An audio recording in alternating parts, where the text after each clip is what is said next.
Hi, everyone. This is the Myers fan back with another interview. And this time I have with me the very talented Candice Rose, who portrayed Jeremy's mom in Halloween Ends. Miss Rose, thank you for joining us today. How are you? Darnell, I am great. Thank you so much for having me. Thank you so much. Oh my goodness. Your character didn't have a lot of screen time, but she was very significant. She had a very significant role to the film, playing, the mother of a kid that died the way he died, and I'm gonna get into that during this interview. I guess my first question would be: choosing any career comes with its own set of advantages and disadvantages. So I'm interested to know, what are some of the benefits and drawbacks of pursuing a career as an actress? What are the pros and cons? Can you tell us? Oh my gosh, that's a loaded question. I I really enjoy telling stories. I enjoy being other characters, other people than myself. Um, and you know, the character of Mrs. Allen was, there wasn't a ton of screen time, but we sure packed a lot in. Yeah. And when I auditioned, I had no idea that I was going to be opening up the movie, to be honest. They sent us dummy sides for the audition. But this career is, not for the faint of heart. You have to have a very thick skin because of the amount of competition there is out there. Yeah. I will say that as you as one gets older, male or female, the competition starts getting to be less because when people don't make it, uh, they decide to just back out and be done. And I hate the word quit, but because acting is really, when you love it so much and when it's in your blood, it's so hard to step away from it, even though you're getting rejected on a daily basis. Because you have to fit into someone's vision. And that's not only one person, that's not only just the writer or the director, that's the writer, the producer, the director, you name it. It's everyone in the team that is creating the film, or the TV show. So um, I love meeting people. I love watching other actors. I love creating a slice of life on the screen that is relatable, that can help people escape from their realities and step into something sometimes unimaginable. Mhm. And with the Halloween movies, um, it's the franchise. I'm so honored to be a part of this franchise. I absolutely love going to the horror con, all of the horror conventions, and meeting these fans who are so passionate, and being interviewed by you, Darnell. I mean, you have such a well-rounded knowledge of Michael Myers and all of the Halloween world. And to me, that's so admirable. And I love that it's a passion of yours. So yeah. But so the not so good things, I said the rejection, um, that can mentally take a toll on you. I'll give you an example. I was just cast in a pretty big Chicago network TV show. And 2 days before I was to shoot, they cut my scene.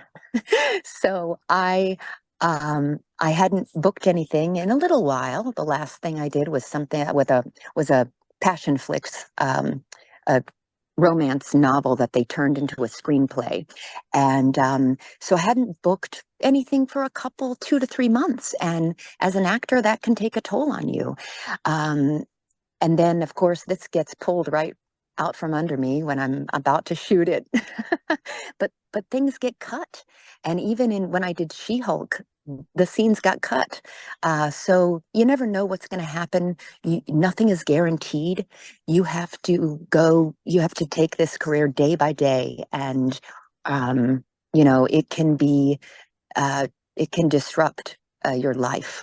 Because when I get an audition, I stop the world and I jump off because that's my priority beyond.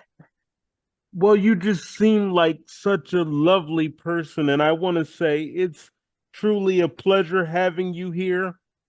Thanks.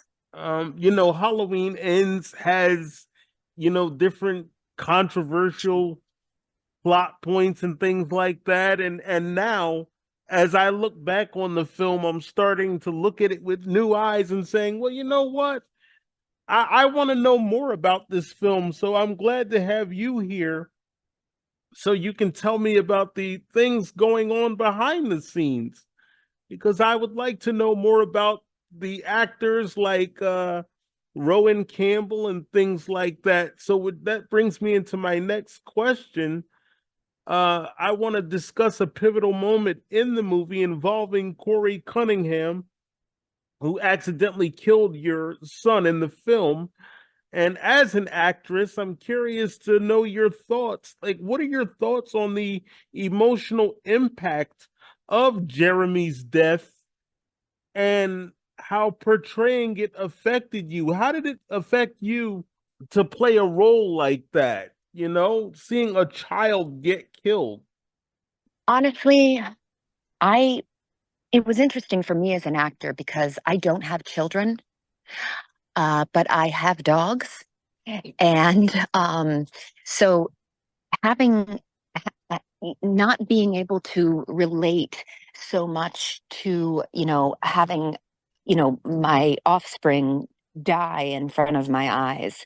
I had one of my dogs die in one of my eyes, and I have to bring that experience and those emotions to it. I love Rowan Campbell. He is such an amazing person. I had a very tough time getting angry at him at the bar because I didn't realize as an actor in the Halloween franchise, oftentimes if you're only a supporting character, not only if you are a supporting character, you don't get to know the entire story. I didn't realize the entire time town ostracized him. I didn't know that I know that he had obviously did what he did, but personally, Candace, I felt like it was an accident. And accidents happen. And I had a tough time getting angry at him because it's tough to take off the hat of a co-actor. Like I met him and he was an absolute pleasure and fun to work with. And then in the audition process, I didn't even realize, they had dummy sides. So I had to act. I didn't know what I was reacting to when I said, "What have you done?" I Yeah. didn't know I was reacting to him having, uh, you know, whatever, accidentally killed my child. And I do, Candace believes that it was an accident. So that's the only, that was a little bit of a drawback, not having the information shared to me as far as, you know, the rest of the script and how it ends and who he turns into. Um, yeah, so but Jeremy, my son, Jackson, he's such a good kid. And when I watched the movie, I didn't realize that he was kind of a jerk, Yeah. Yeah, kind of a he was. kind of a spoiled little jerk. And so I Um, said when I was writing the questions, I'm sorry to interrupt. I just wanted to say, no, go. I have to ask her about this because that is a child that got killed, and we haven't really had that No, with it was a with shocking beginning.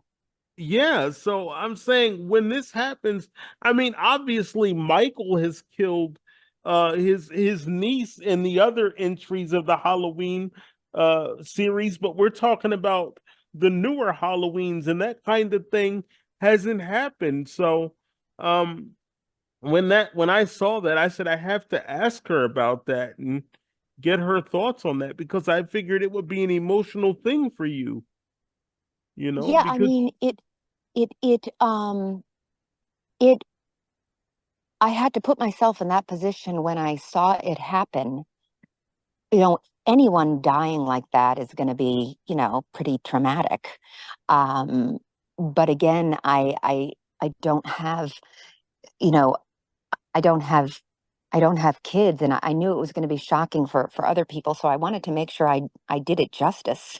yeah, And any shock is going to be, you know, palpable and and understandable. So I didn't necessarily, I had to, he's my child. And so I just had to put myself in that position where my child is just, I mean, in a gruesome death, a yeah, horrendous death. I mean, I found my dog after he had been attacked by a coyote. And hmm, so I kind of channeled that moment. There's a lot of shock and disbelief. I saw my dog down in the ravine in the back of our house right when it happened. And there was, believe it or not, it was snowing. And there was a long trail of blood leading down to my dog. And I didn't realize at first that it was my dog, even though, you know, subconsciously, I didn't know, I didn't know if it was, but I knew.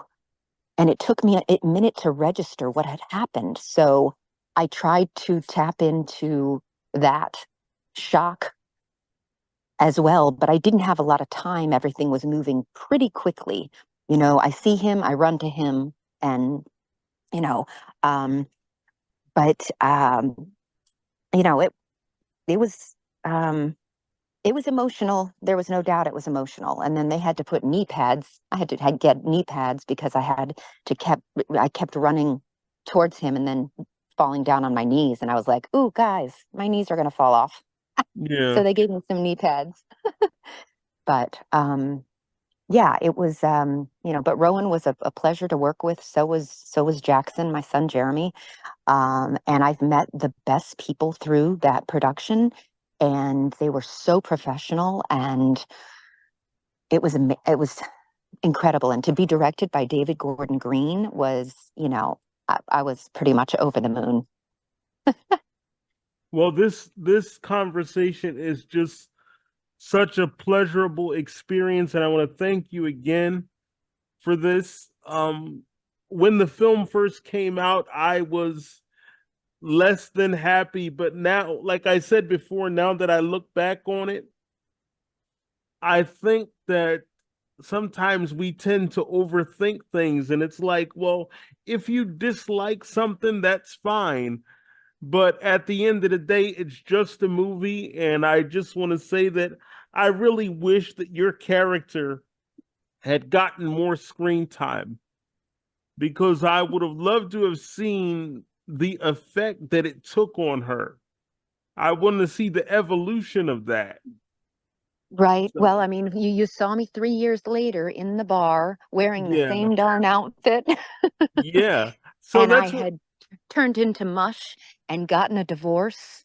And so, yeah, that was I guess a blip uh, of of of the aftermath. But I agree with you. I think that is a great idea, and I know that in a way, I'm happy that I wasn't killed off because you never know.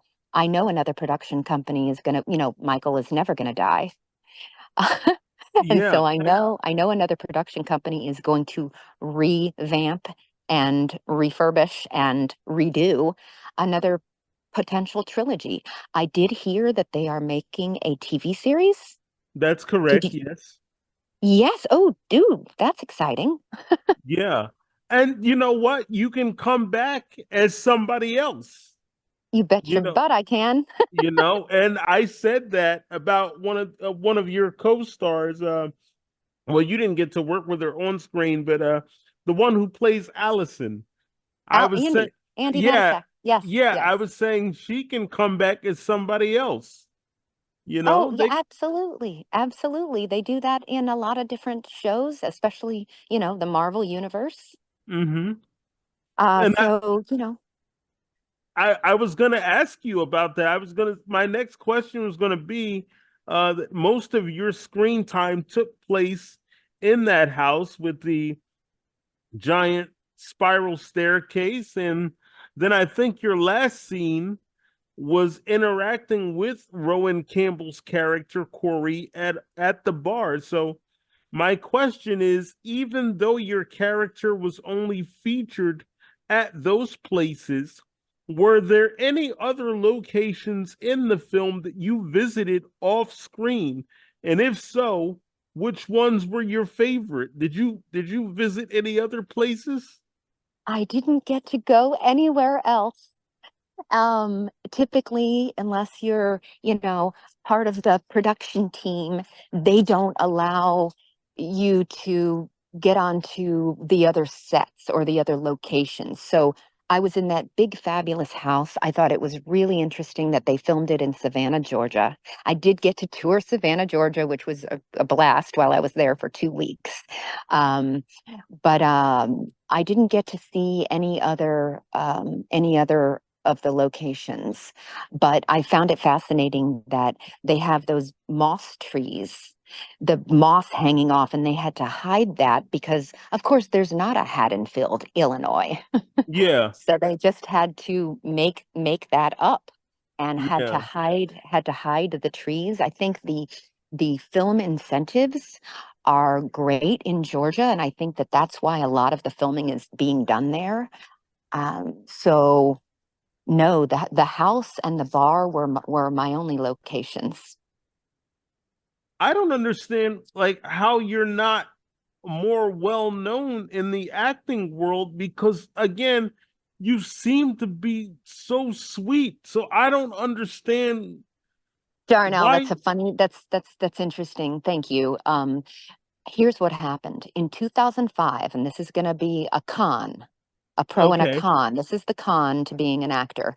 You can get burnt out. I was burnt out living in Los Angeles, waiting for the phone to ring, doing, casting director workshops. They had pay to play where you had to pay to meet casting directors. It's totally illegal now. But I was wearing myself out. I had no other interests, no other hobbies. So in 2005, I was living in Los Angeles and I decided to take a 13-year hiatus. Oh, And okay. I got back into the business in 2018. Wow. And yeah, and when I was more established, when I knew who I was, when I had other hobbies, I worked for a steel company selling steel.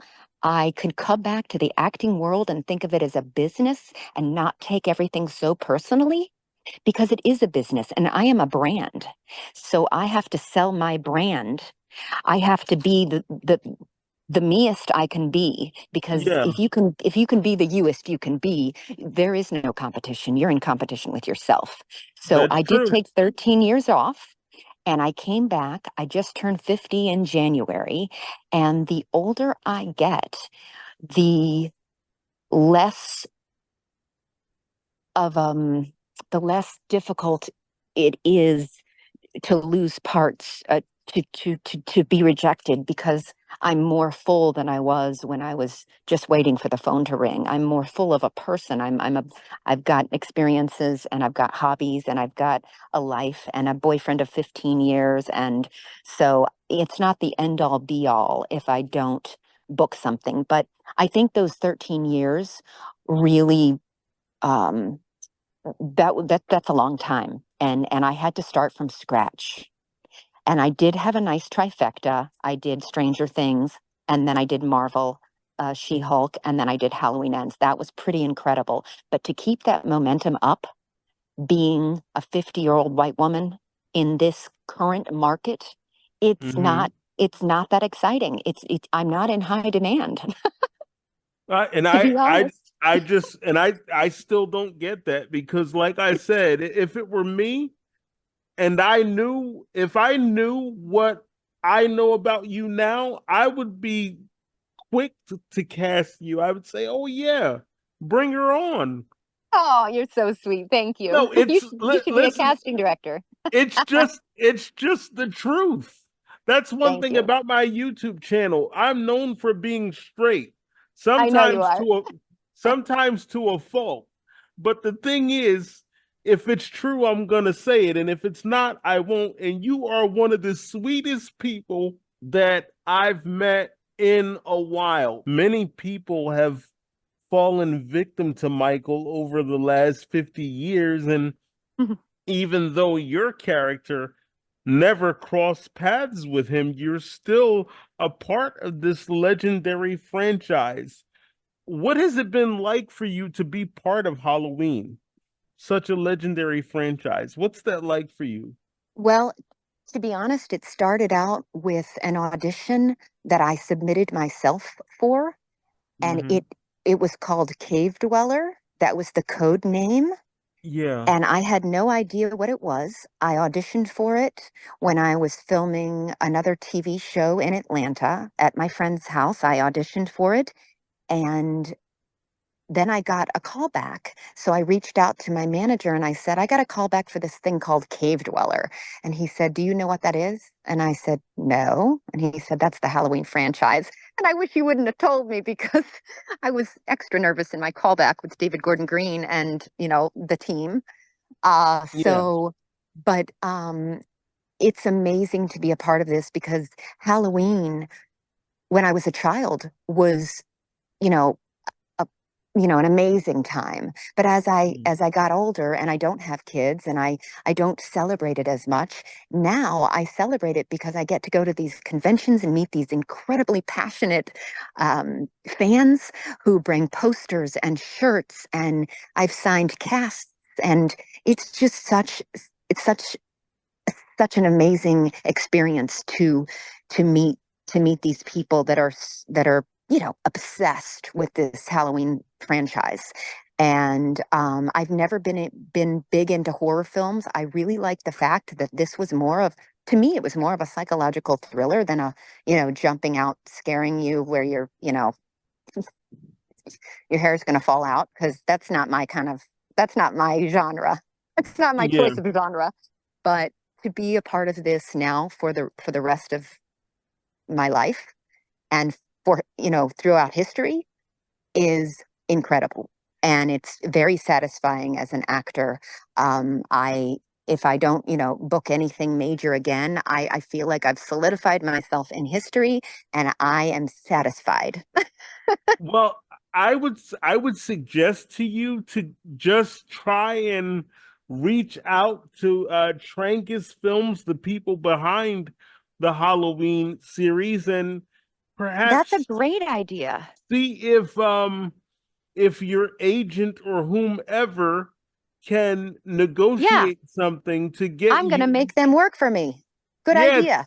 to get you back in, and maybe you can come as somebody else.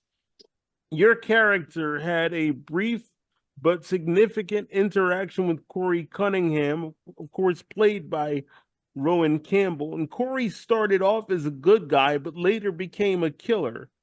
So I'm curious to know, even though you've already answered that, what was Rowan like in real life? Because when people see him, they're going to be like, "Oh, that's that crazy guy." But what was he like in real life?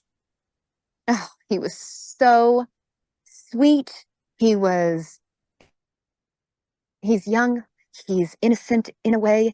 He's very approachable, and he really he I didn't know where he was going to go, what the character was going to do in the film. All I knew was that he was my sweet innocent babysitter. And he wasn't even a babysitter. He did my yard work. And so for him to come and offer to watch my child was amazing. And I trusted him. And so, he's from Canada.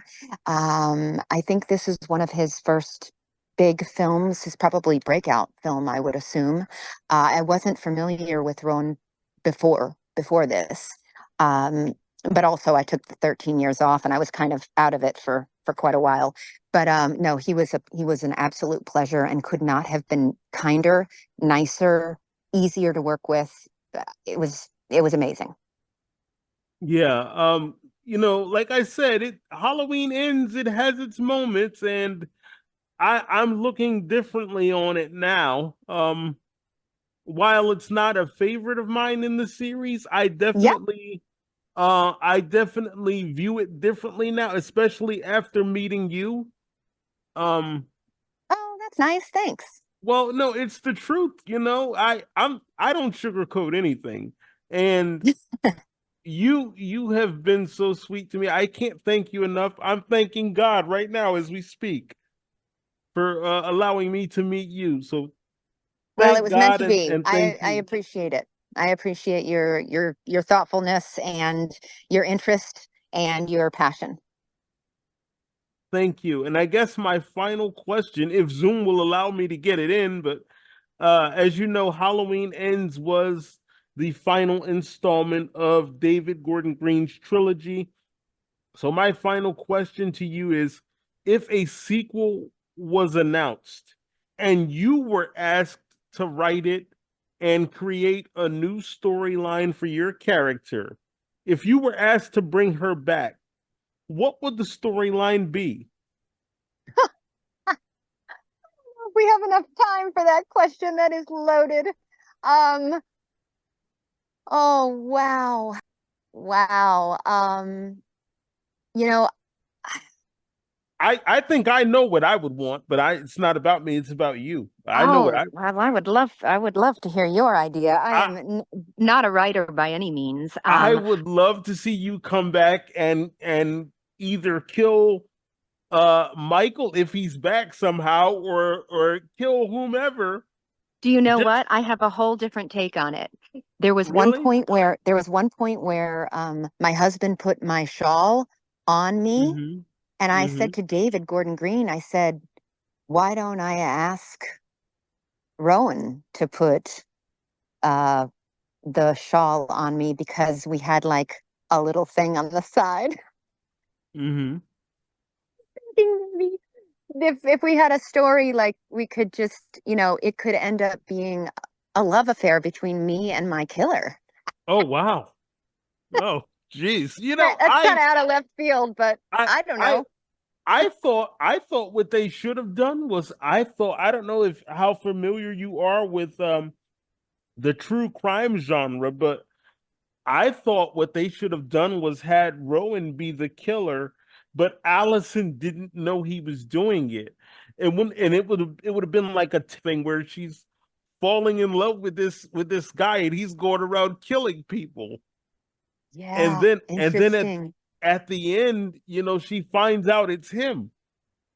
But that's just my No, little take on that's very it. interesting. That's very interesting. I just think the love affair with a killer is very interesting, and the older woman, younger man kind of thing is intriguing, and that's they're putting a lot out there, with that cougar. But I that's that was my first thought. Well, again, before we wrap this up, I want to thank you for being here. Thank you for your time.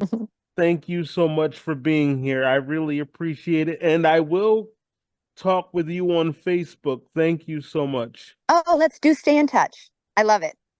All right. Thank you again for being here. Ladies and gentlemen, give it up for the amazing Candice Rose.